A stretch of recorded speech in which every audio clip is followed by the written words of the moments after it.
Hello, my name is Sally Gimmon, and I'm the owner of the TrustIsYou.com and a brand new podcast called Stop Paying Capital Gains.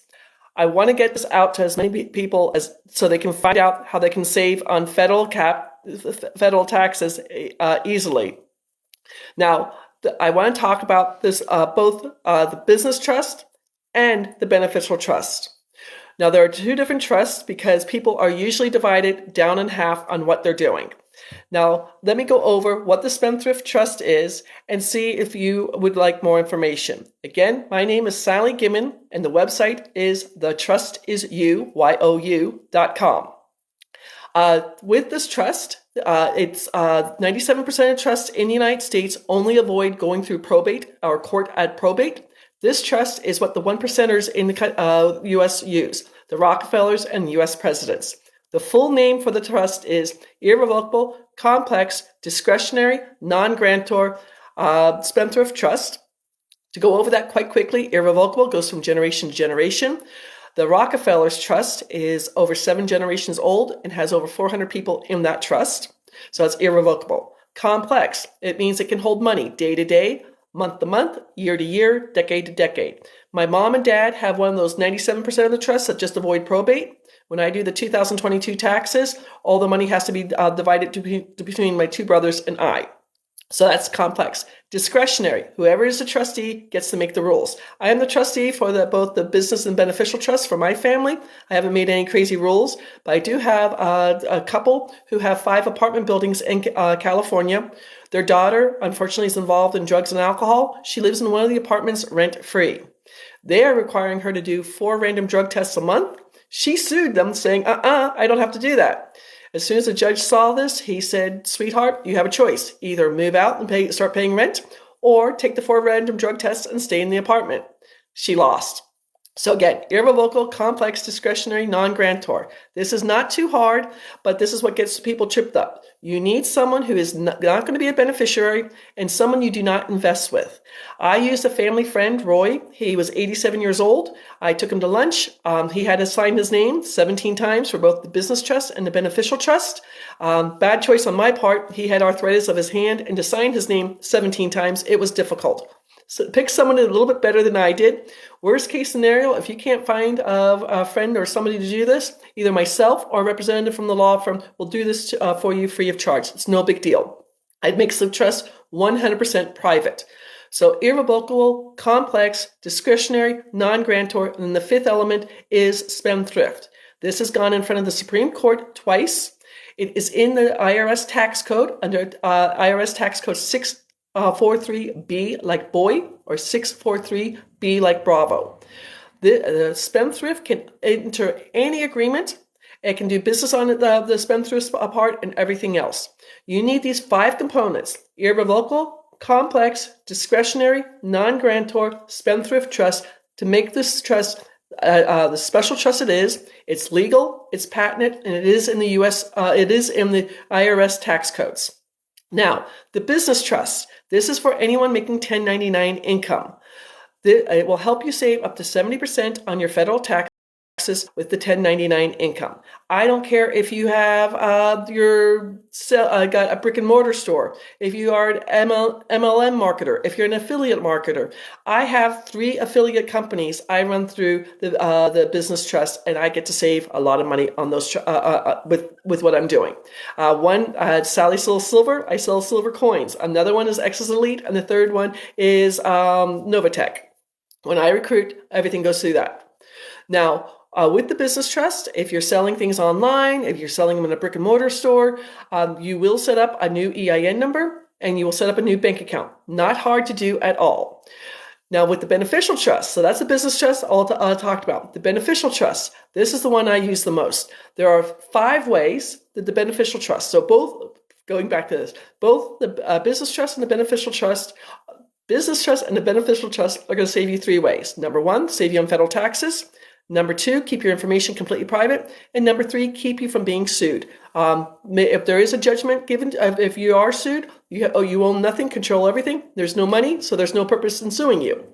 So now with the beneficial trust, the 5 ways that saves you money: capital gains, short-term and long-term, interest income, dividend income, rental rolls or rental income, and royalties. Just to give you an idea with what's going on here, there's two different ways to do capital gains. The first way is short-term capital gains. I wholesale. I did auction houses. I wholesale bank-owned houses, things like that. Short-term capital gains, anything less than a year, it's 23.8%. There is passed legislation to raise that up to 40% for some tax brackets. I'm not in those tax brackets just yet, but 40% is a lot of money to be doing because you're a smart investor. So short-term capital gains are 23.8%. Just to give you an idea, the reason I found out about this trust, back in July of 2020, I bought a bank-owned reverse mortgage house in Rocky Mount, North Carolina. I paid $20,000 for it, and it was going to go to auction for $50,000 when COVID restrictions got lifted. Yay, Sally! She's making $30,000. That $30,000 in profit would have been over $7,100, and I purposely went to find out about this trust because I had read a book called What the Rockefellers Do, and that's what I found. TTTT, Serena, I don't know how to accept you on these calls, so I'm not ignoring you. I just don't know how to do it.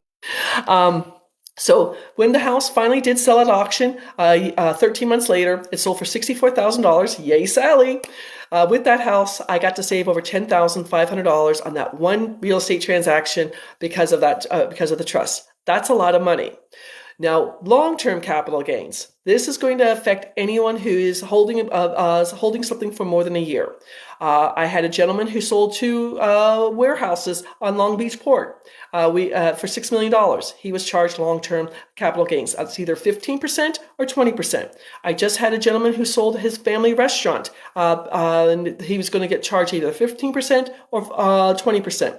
We were able to save him either $450,000, again, let me repeat that, $450,000 or $600,000.